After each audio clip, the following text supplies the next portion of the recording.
ನಮಸ್ತೆ ಸ್ನೇಹಿತರೆ, ಇವತ್ತು ನಾವು BA ಸಮಾಜಶಾಸ್ತ್ರದಲ್ಲಿ ಅವಿಭಕ್ತ ಕುಟುಂಬದ ಪ್ರಕಾರಗಳ ಬಗ್ಗೆ ತಿಳ್ಕೊಳ್ಳುವ. ಮುಖ್ಯವಾಗಿ ಅವಿಭಕ್ತ ಕುಟುಂಬದ ಪ್ರಕಾರಗಳಲ್ಲಿ ಪಿತೃಪ್ರಧಾನ ಅವಿಭಕ್ತ ಕುಟುಂಬ ಅದನ್ನು ಇವತ್ತು ನೋಡಿಕೊಳ್ಳುವ. ಅದರಲ್ಲಿ ಬಂದಿರುವಂತಹ ಪಾಯಿಂಟ್ಸ್ಗಳನ್ನು, ಅದರ ವಿವರಣೆಗಳನ್ನು ಕೂಡ ತಿಳ್ಕೊಳ್ಳುವ. ಸ್ನೇಹಿತರೆ, ಭಾರತೀಯ ಅವಿಭಕ್ತ ಕುಟುಂಬದ ಎರಡು ಪ್ರಮುಖ ಪ್ರಕಾರಗಳು. ಭಾರತಾದ್ಯಂತ ಹರಡಿಕೊಂಡಿರುವ ಅವಿಭಕ್ತ ಕುಟುಂಬವು ಹಿಂದೂ ಸಮಾಜದಲ್ಲಿ ಸಾರ್ವತ್ರಿಕವಾಗಿ ಎಂಬಂತೆ ಕಾಣಬರುವಂಥದ್ದು. ಹಿಂದೂಗಳಲ್ಲಿ ಸರ್ವೇ ಸಾಮಾನ್ಯವಾಗಿರುವ ಅವಿಭಕ್ತ ಕುಟುಂಬದ ಪ್ರಭಾವವು ಇತರ ಮತೀಯ ಸಮುದಾಯಗಳ ಮೇಲೂ ಆಗಿದ್ದು, ಮುಸ್ಲಿಂ ಹಾಗೂ ಕ್ರೈಸ್ತರಲ್ಲೂ ಅದು ಕಾಣಬರುತ್ತದೆ. ಆದರೆ ಪ್ರಾಚೀನ ಭಾರತದಲ್ಲಿ ಕಾಣಬರುತ್ತಿದ್ದ ಬ್ರಾಹ್ಮಣ ಮಾದರಿಯಲ್ಲಿರದೆ ತಮ್ಮದೇ ಗುಣ ಸ್ವರೂಪಗಳೊಂದಿಗೆ ಅಸ್ತಿತ್ವದಲ್ಲಿದೆ. ಕೆಲವು ಆದಿವಾಸಿ ಸಮುದಾಯಗಳಲ್ಲೂ ಕೂಡ ಅವಿಭಕ್ತ ಕುಟುಂಬಗಳು ಅಸ್ತಿತ್ವದಲ್ಲಿದೆ. ಇಲ್ಲಿಯೂ ಅವು ತಮ್ಮದೇ ಆದ ವಿಶಿಷ್ಟತೆಯನ್ನು ಹೊಂದಿರುತ್ತದೆ. ಇಡೀ ದೇಶಾದ್ಯಂತ ಹಿಂದೂ ಸಮುದಾಯ ಹಾಗೂ ಹಿಂದೂಯೇತರ ಸಮುದಾಯಗಳಲ್ಲಿ ಕಾಣಬರುವ ಅವಿಭಕ್ತ ಕುಟುಂಬದ ಎರಡು ಪ್ರಕಾರಗಳನ್ನು ವರ್ಗೀಕರಿಸಿದ್ದಾರೆ. ಹಿಂದೂ ಅವಿಭಕ್ತ ಕುಟುಂಬದ ಎರಡು ಪ್ರಕಾರಗಳು, ಒಂದು ಪಿತೃಪ್ರಧಾನ ಕುಟುಂಬ, ಮತ್ತೊಂದು ಮಾತೃಪ್ರಧಾನ ಕುಟುಂಬ, ಮಾತೃವಂಶೀಯ ಅವಿಭಕ್ತ ಕುಟುಂಬ. ಪಿತೃಪ್ರಧಾನ ಕುಟುಂಬ ಅಂತ ಹೇಳಿದರೆ ಇದು ಪುರುಷರೇ ಪ್ರಧಾನವಾಗಿದ್ದು, ಕುಟುಂಬದ ಅತ್ಯಂತ ಹಿರಿಯ ಪುರುಷ ಸದಸ್ಯನ ಯಜಮಾನಿಕೆಗೆ ಒಳಪಟ್ಟಿರುತ್ತದೆ. ಮಲಬಾರಿನ ನಂಬೂದರಿಗಳು, ಕೋಟಾ ನಾಗ್ಪುರದ ಮುಂಡಾ ಆದಿವಾಸಿಗಳು ಹಾಗೂ ಅಂಗಮಿ ನಾಗಾ ಜನರು ಈ ಬಗೆಯ ಕುಟುಂಬ ವ್ಯವಸ್ಥೆಯನ್ನು ಹೊಂದಿರುವರು. ಭಾರತದ ಹೆಚ್ಚಿನ ಕಡೆಗಳಲ್ಲಿ ಈ ಹಿಂದೆ ಮತ್ತು ಈಗಲೂ ಈ ಬಗೆಯ ಕುಟುಂಬ ವ್ಯವಸ್ಥೆಯೇ ಕಾಣಬರುವಂಥದ್ದು. ಎರಡನೆಯದಾಗಿ ಮಾತೃವಂಶಿ ಅಥವಾ ಮಾತೃಮೂಲೀಯ ಅವಿಭಕ್ತ ಕುಟುಂಬ. ಹೆಸರೇ ತಿಳಿಸಿರುವಂತೆ ಈ ಒಂದು ಕುಟುಂಬ ಸ್ತ್ರೀಯರಿಗೆ ಪ್ರಾಮುಖ್ಯತೆ ಹೆಚ್ಚಿರುವಂಥದ್ದು. ಕುಟುಂಬದ ಯಜಮಾನಿಕೆಯು ತಾತ್ವಿಕವಾಗಿ ಕುಟುಂಬದ ಹಿರಿಯ ಸದಸ್ಯಗಳಲ್ಲಿರುತ್ತದೆ. ಮಲಬಾರಿನ ನಾಯರ್ ಸಮುದಾಯದಲ್ಲಿ, ಅಸ್ಸಾಮಿನ ಗಾರೋ, ಖಾಸಿ ಆದಿವಾಸಿಗಳಲ್ಲಿ ಈ ಬಗೆಯ ಕುಟುಂಬ ವ್ಯವಸ್ಥೆ ಇದೆ.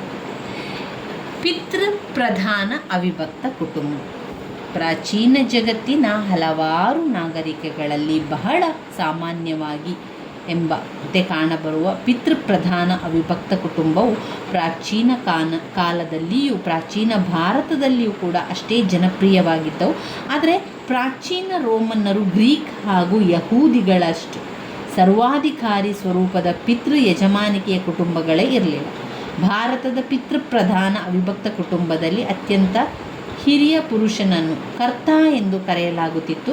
ಆತನೇ ಕುಟುಂಬದ ಸಮಸ್ತ ವ್ಯವಹಾರಗಳನ್ನು ನೋಡಿಕೊಳ್ಳುವುದು ಸಾಮಾನ್ಯವಾಗಿತ್ತು.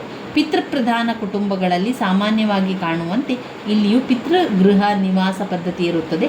ಅಂದರೆ ವಿವಾಹದ ನಂತರ ಪತ್ನಿಯು ತನ್ನ ಗಂಡನ ಮನೆಗೆ ಬಂದು ಅಲ್ಲಿ ಆತನ ತಂದೆ ಮತ್ತು ಬಂಧು ಬಳಗದವರೊಂದಿಗೆ ವಾಸಿಸುತ್ತಾಳೆ. ವಂಶಾವಳಿ, ಪಿತ್ರಾರ್ಜಿತ ಆಸ್ತಿಯ ಉತ್ತರಾಧಿಕಾರ ಹಾಗೂ ವಾರಸುದಾರರಿಗೆ ಇವೆಲ್ಲಗಳನ್ನು ತಂದೆಯಿಂದ ಮಗನಿಗೆ ಗಣಿಸಲಾಗುವುದು. ತಾಯಿಯ ಕಡೆಯ ವಂಶವನ್ನು ಅಲ್ಲಿ ಅಲಕ್ಷಿಸಲಾಗುವುದು.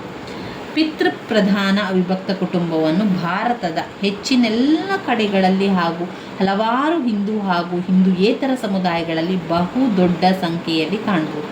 ಈ ಹಿಂದೆ ಉಲ್ಲೇಖಿಸಿದ ಕೆಲವು ಪ್ರಮುಖ ಲಕ್ಷಣಗಳನ್ನು ಪಿತೃಪ್ರಧಾನ ವಿಭಕ್ತ ಕುಟುಂಬಗಳಲ್ಲಿ ಗುರುತಿಸುವುದು ಶಕ್ಯವಾಗಿದ್ದರೂ ಕೂಡ ಅವು ಒಂದೇ ತೆರನಾಗಿ ಎನ್ನುವಂತಿರಲಿಲ್ಲ. ಬೇರೆ ಬೇರೆ ರೀತಿಯಾಗಿದ್ದವು, ಬೇರೆ ಬೇರೆ ಥರವಾಗಿ ಕೂಡ ಅಲ್ಲಿ ಇರುವಂಥದ್ದನ್ನು ಕಾಣ್ಬೋದು.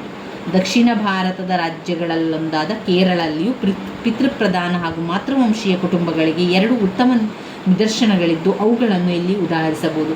ಅಂದರೆ ಕೇರಳದ ನಂಬೂದಿರಿ ಬ್ರಾಹ್ಮಣರಲ್ಲಿ ಕಾಣಬರುವ ಮತ್ತು ಇಲ್ಲರ್ ಎಂದು ಕರೆಯಲಾಗುವ ಪಿತೃಪ್ರಧಾನ ವಿಭಕ್ತ ಕುಟುಂಬದ ಹಾಗೆಯೇ ಅಲ್ಲಿನ ನಾಯರ್ ಸಮುದಾಯದಲ್ಲಿ ಆಚರಣೆಯಲ್ಲಿರುವುದು ಮತ್ತು ತರವಾಡು ಎಂದು ಕರೆಯಲಾಗುತ್ತಿರುವ ಮಾತೃವಂಶೀಯ ಅಭಿವ್ಯಕ್ತಿ ಕುಟುಂಬದ ಕೆಲವು ವಿಶೇಷ ಸ್ವರೂಪ ಲಕ್ಷಣಗಳನ್ನು ಇಲ್ಲಿ ಕಾಣಬಹುದಾಗಿದೆ. ನಂಬೂದರಿ ಬ್ರಾಹ್ಮಣರ ಪಿತೃಪ್ರಧಾನ ಕುಟುಂಬ ಇಲ್ಲಂನ ಉದಾಹರಣೆ. ಕೇರಳದ ನಂಬೂದರಿ ಬ್ರಾಹ್ಮಣ ಸಮುದಾಯದಲ್ಲಿ ಕಂಡುಬರುವ ಪಿತೃಪ್ರಧಾನ ವಿಭಕ್ತ ಕುಟುಂಬವನ್ನು ಇಲ್ಲರ್ ಎಂದು ಕರೆಯಲಾಗಿತ್ತು. ಇದು ಸಾಮಾನ್ಯವಾಗಿ ಹಿಂದೂಗಳಲ್ಲಿ ಕಂಡುಬರುವ ಪಿತೃಪ್ರಧಾನ ವಿಭಕ್ತ ಕುಟುಂಬಗಳಿಗಿಂತ ಸ್ವಲ್ಪ ಭಿನ್ನವಾಗಿದೆ. ಅಂತೆಯೇ ಇಲ್ಲಿನ ಒಂದು ವಿಶೇಷಗಳನ್ನು ಸಂಕ್ಷಿಪ್ತವಾಗಿ ಹೇಳ್ಬೋದು. ಪಿತೃಪ್ರಧಾನ ಕುಟುಂಬ ಇದರಲ್ಲಿ ಪಾಯಿಂಟ್ಸ್ಗಳಿದೆ ನೋಡಿ.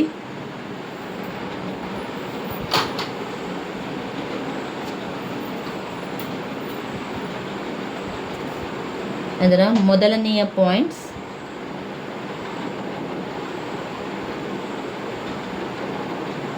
ಇಲ್ಲರ್ನ ಆಸ್ತಿಯ ಅವಿಭಜನೀಯತೆ.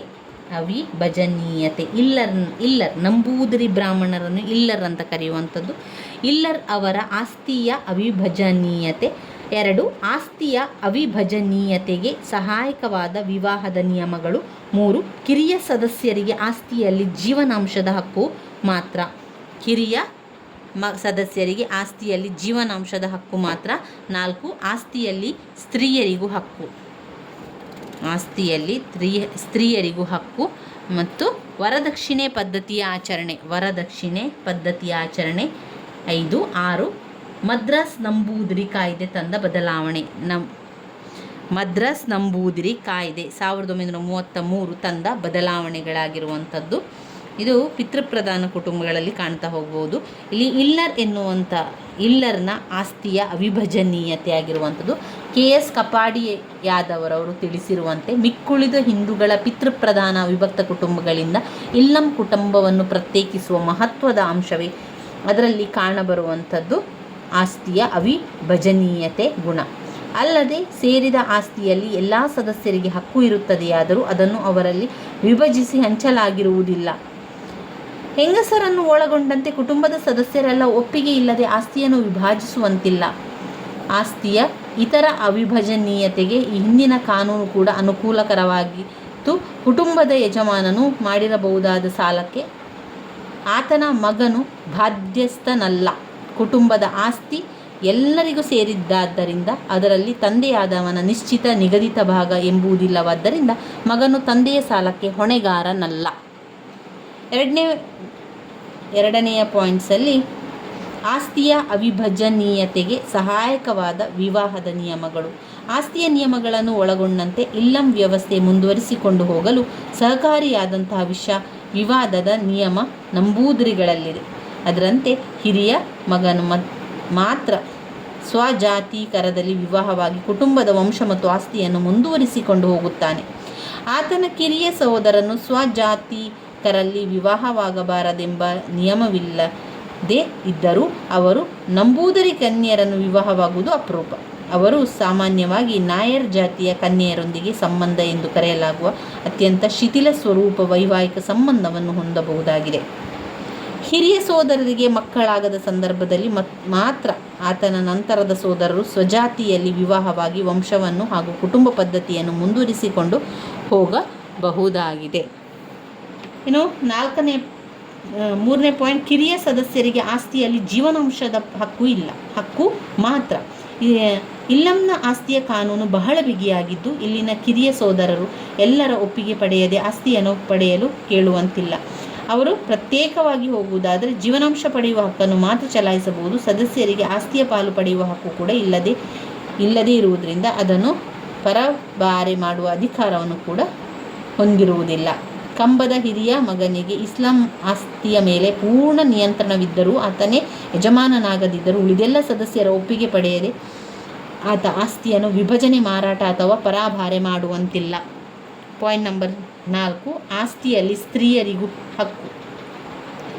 ಇಲ್ಲಂ ಆಸ್ತಿಯಲ್ಲಿ ಗಂಡಸರಿಗೆ ಹೇಗೋ ಹಾಗೆ ಹೆಂಗಸರಿಗೂ ಅಧಿಕಾರವಿದೆ. ಕುಟುಂಬದ ಯಜಮಾನನಾಗಿರುವವನು ಕುಟುಂಬದ ಆಸ್ತಿಯನ್ನು ಪೋಲು ಮಾಡದಂತೆ ಅಥವಾ ದುರ್ವ್ಯಯ ಮಾಡದಂತೆ ನೋಡಿಕೊಳ್ಳುವ ಹೊಣೆಗಾರಿಕೆಯಲ್ಲಿ ಸ್ತ್ರೀ ಪುರುಷರಿಗೆ ಸಮಾನವಾಗಿ ನೀಡಲಾಗಿದೆ ಎನ್ನಬಹುದು. ಆಸ್ತಿಯ ಮೇಲಿನ ಹಕ್ಕಿಗೆ ಸಂಬಂಧಿಸಿದಂತೆ ಅದೊಂದು ವಿಷಯವೇನೆಂದರೆ ಹೆಂಡತಿಗೂ ಕುಟುಂಬದ ಆಸ್ತಿಯ ಮೇಲೆ ಅಧಿಕಾರವಿದೆ. ಗಂಡನಾದವನು ಹೆಂಡತಿಯ ಅನುಮತಿ ಪಡೆಯದೆ ಆಸ್ತಿಯನ್ನು ಮಾರಾಟ ಮಾಡಿದ್ದರೆ ಅಥವಾ ಬೇರೆಯವರಿಗೆ ಗೊತ್ತಿದ್ದರೆ ಗಂಡನ ಅಂತಹ ಕ್ರಮ ವಿರುದ್ಧ ಹೆಂಡತಿಯು ಮೊಕದ್ದಮೆ ಹಾಕುವಾಗ ಅಧಿಕಾರ ಹೊಂದಿದ್ದಾಳೆ. ಮಾತ್ರವಲ್ಲ, ಅದೇ ನೆಲೆಯಲ್ಲಿ ಕುಟುಂಬದ ಆಸ್ತಿಯ ವ್ಯವಸ್ಥಾಪನೆ ನೋಡಿಕೊಳ್ಳುವ ಒಂದು ಗಂಡನ ಅಧಿಕಾರವನ್ನು ರದ್ದುಗೊಳಿಸುವಂತೆಯೂ ಆಕೆ ನ್ಯಾಯಾಲಯಕ್ಕೆ ಮನವಿಯನ್ನು ಮಾಡಬಹುದು. ಕುಟುಂಬದ ಮಹಿಳಾ ಸದಸ್ಯರು ಕೂಡ ಕುಟುಂಬದ ಆಸ್ತಿಯ ವಿಷಯದಲ್ಲಿ ಸಾಮಾನ್ಯ ಹಕ್ಕುಗಳನ್ನು ಹೊಂದಿರುವ ಅಂಶ ಇರುವುದರಿಂದ ಸ್ಪಷ್ಟವಾಗುತ್ತದೆ. ಕುಟುಂಬದ ಮಿಕ್ಕುಳಿದ ಸದಸ್ಯರೆಲ್ಲ ದೇಹಾಂತವಾಗಿ ಸ್ತ್ರೀಯೊಬ್ಬಳು ಮಾತ್ರ ಉಳಿದುಕೊಳ್ಳುವುದಾದರೆ ಆಕೆಗೆ ಆಸ್ತಿಯನ್ನು ಮಾರಾಟ ಮಾಡುವ, ದಾನ ನೀಡುವ, ತನಗಿಷ್ಟವಾಗಿ ಬಳಸಿಕೊಳ್ಳುವ ಅಧಿಕಾರವಿದೆ. ಆಕೆಯು ಇಚ್ಛೆ ಪಡುವುದಾದರೆ ತನ್ನ ಕುಟುಂಬವನ್ನು ಮುಂದುವರಿಸಿಕೊಂಡು ಹೋಗಲು ತಾನು ಹೊಂದಿರುವ ಕಾನೂನುಬದ್ಧ ಹಕ್ಕಿನಂತೆ ಗಂಡು ಮಗುವೊಂದನ್ನು ದತ್ತು ಸ್ವೀಕಾರ ಮಾಡಬಹುದು. ಆಕೆ ಮಕ್ಕಳಿಲ್ಲದ ವಿಧವೆಯಾಗಿದ್ದಾಗಲೂ ಗಂಡು ಸಂಬಂಧಿಕರ ಅನುಮತಿ ಇಲ್ಲದೆ ಇಂತಹ ದತ್ತು ಪಡೆಯುವ ಅಧಿಕಾರ ಹೊಂದಿರುತ್ತಾಳೆ. 5ನೇ ಪಾಯಿಂಟ್ನಲ್ಲಿ ವರದಕ್ಷಿಣಾ ಪದ್ಧತಿಯ ಆಚರಣೆ. ಇಲ್ಲಂ ಕುಟುಂಬ ವ್ಯವಸ್ಥೆಯೊಂದಿಗೆ ಸೇರಿಕೊಂಡಿರುವಂತಹ ಇನ್ನೊಂದು ಅಂಶವೆಂದರೆ ವರದಕ್ಷಿಣೆ ಪದ್ಧತಿಯ ಆಚರಣೆ. ಇಲ್ಲಿ ವರದಕ್ಷಿಣೆಯ ಮೊತ್ತವು ವಿಪರೀತ ಹೆಚ್ಚಿಗೆ ಇರುವುದರಿಂದ ಸ್ವಜಾತಿಯವರಿಗೆ ಹುಡುಗಿಯನ್ನು ಕೊಟ್ಟು ವಿವಾಹ ಮಾಡಬೇಕೆಂಬುವರು ಕೆಲವೊಮ್ಮೆ ಕುಟುಂಬದ ಆಸ್ತಿಯ ಬಹುದೊಡ್ಡ ಭಾಗವನ್ನು ಇದಕ್ಕಾಗಿಯೇ ಬಳಸಿಕೊಳ್ಳಬೇಕಾಗುತ್ತಿತ್ತು. ಇಂತಹ ಸ್ಥಿತಿ ಎರಡೂ ಕೆಟ್ಟ ಪರಿಣಾಮಗಳಿಗೆ ಕಾರಣವಾಗಿದೆ. ಒಂದು, ಕನ್ಯೆಯರಾಗಿಯೇ ಉಳಿಯಬೇಕಾದಂಥ ಪರಿಸ್ಥಿತಿ. ಭಾರೀ ಮೊತ್ತದ ವರದಕ್ಷಿಣೆಯನ್ನು ಕೊಡಲಾದ ಕುಟುಂಬಗಳಿಗೆ ಸೇರಿದ ಹೆಣ್ಣು ಮಕ್ಕಳು ವಿವಾಹವಾಗಲಾರದೆ ಕನ್ಯೆಯರಾಗಿಯೇ ಉಳಿಯುವಂತಾಯಿತು. ಬಹುಪತ್ನಿತ್ವಕ್ಕೆ ಪ್ರೋತ್ಸಾಹ. ಇನ್ನು ಕೊನೆಯದಾದ ಪಾಯಿಂಟ್, ಮದ್ರಾಸ್ ನಂಬೂದಿರಿ ಕಾಯ್ದೆ ತಂದ ಬದಲಾವಣೆ. ನಂಬೂದಿರಿ ಕುಟುಂಬದ ಕಿರಿಯ ಸೋದರರಿಗೆ ತಮ್ಮ ಜಾತಿ ಕನ್ಯೆಯರನ್ನು ವಿವಾಹವಾಗಲಾರದ ಅನರ್ಹತೆ. ನಾಯರ್ ಕನ್ಯೆಯರೊಂದಿಗೆ ಸಂಬಂಧ ಮಾತ್ರ ಹೊಂದಿದ್ದು ಅವರನ್ನು ತಮ್ಮ ಮನೆಗೆ ಕರೆ ತರಲಾರದ ಅಥವಾ ಅವರೊಂದಿಗೆ ಬೇರೊಂದು ಕುಟುಂಬವನ್ನು ಸ್ಥಾಪಿಸಿಕೊಳ್ಳಲಾರದ ದುಸ್ಥಿತಿ ಅವರಲ್ಲಿ ತೀವ್ರ ಅಸಂತುಷ್ಟಿಯನ್ನು ಹುಟ್ಟಿಸಿ ಕುಟುಂಬದಲ್ಲಿನ ಬಂಡಾಯಕ್ಕೆ ಕಾರಣವಾಯಿತು. ಇದರ ಪರಿಣಾಮವಾಗಿ ಮದ್ರಾಸ್ ನಂಬೂದಿರಿ ಕಾಯ್ದೆ ಜಾರಿಗೆ ಬಂದಿದ್ದು ಪ್ರತಿಯೊಬ್ಬ ನಂಬೂದಿರಿ ಪುರುಷನಿಗೂ ತನ್ನ ಜಾತಿಯಲ್ಲಿ ವಿವಾಹವಾಗುವ ಹಕ್ಕನ್ನು ನೀಡಿದೆ.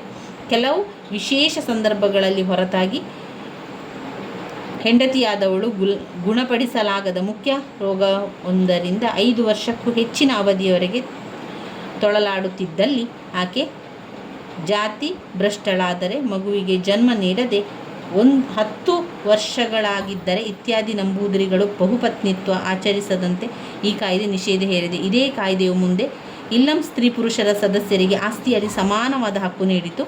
ಇಂತಹ ಬೆಳವಣಿಗೆಯಿಂದಾಗಲೇ ನಂಬೂದಿರಿಗಳ ಪರಂಪರಾಗತ ಇಲ್ಲಂ ಕುಟುಂಬ ವ್ಯವಸ್ಥೆ ಭರದಿಂದ ಅವನತಿಯತ್ತ ಸಾಗಿತು. ಇವಿಷ್ಟು ಕುಟುಂಬ. ನಾವಿಲ್ಲಿ ಪಿತೃಪ್ರಧಾನ ಅವಿಭಕ್ತ ಕುಟುಂಬದ ಬಗ್ಗೆ ತಿಳ್ಕೊಂಡೆವು.